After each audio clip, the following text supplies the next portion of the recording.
नमस्कार, मेरा नाम R.K. मीणा, सह आचार्य राजनीति विज्ञान, राजकीय महाविद्यालय झालावाड़। आज हम MA final political science paper 7th and 8th में जो पब्लिक इंटरनेशनल लॉ पेपर है उसमें अंतर्राष्ट्रीय कानून के जो आवश्यक तत्व हैं उनके बारे में अध्ययन करेंगे।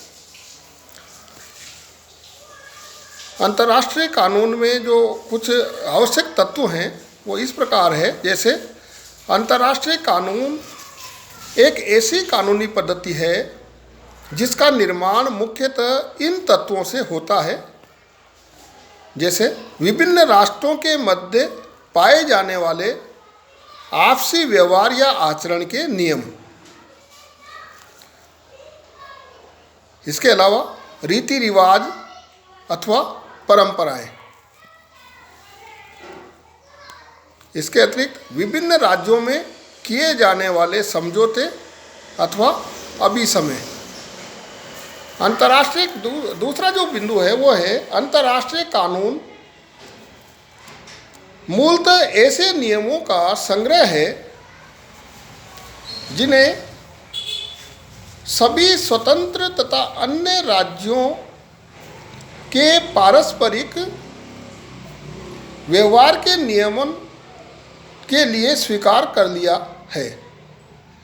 इस प्रकार वे राज्य इन नियमों का पालन करने के लिए वैध रूप से बाध्य है। तीसरा जो आवश्यक तत्व है वो है अंतर्राष्ट्रीय कानून की प्रकृति सार्वभौमिक है, क्योंकि वर्तमान युग सभ्य राज्यों का ही है।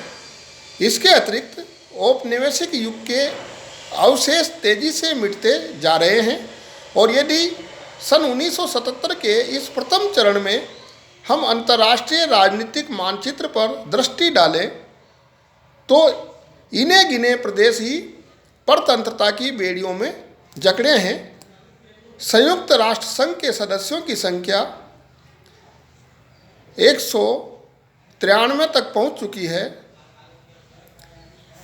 अगला जो है तत्व वह है अंतर्राष्ट्रीय कानून का अनिवार्य रूप से पालन कराने वाली वास्तविक शक्ति विवेक बुद्धि है, जो कि लोगों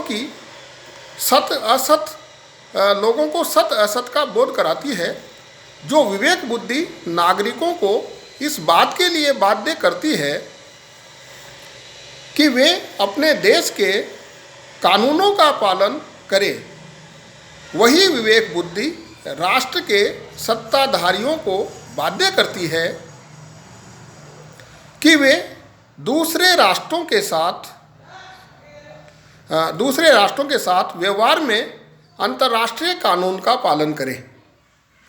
संयुक्त राष्ट्र संघ के चार्टर में दिए गए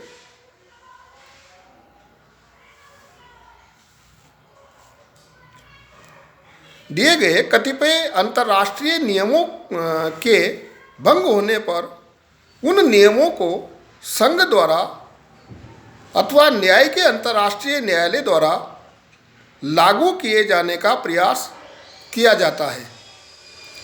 चार्टर को अवहेलना करने वाले राज्यों के लिए विभिन्न प्रकार के आर्थिक और सैनिक दंडों की व्यवस्था है। प्रोफेसर फेनविक ने 4 बातों पर जोर दिया है। पहला, अंतर्राष्ट्रीय कानून राष्ट्रों के समाज द्वारा स्वीकृत नियम हैं। दूसरा, इन नियमों द्वारा राष्ट्रों के अधिकार परिभाषित किए जाते हैं। तीसरा, इन अधिकारों की रक्षा की प्रक्रिया का उल्लेख किया जाता है। चौथा, इन अधिकारों के उल्लंघन पर रोक लगाने की विधि वर्णित की जाती है। अंतर्राष्ट्रीय कानून वास्तव में ऐसी विधि है जिसके अनुसार संसार में शांति और व्यवस्था स्थापित रह सकती है। और जिनका उल्लंघन करने से राज्यों में पारंपरिक युद्धों को प्रोत्साहन मिलता है। धन्यवाद।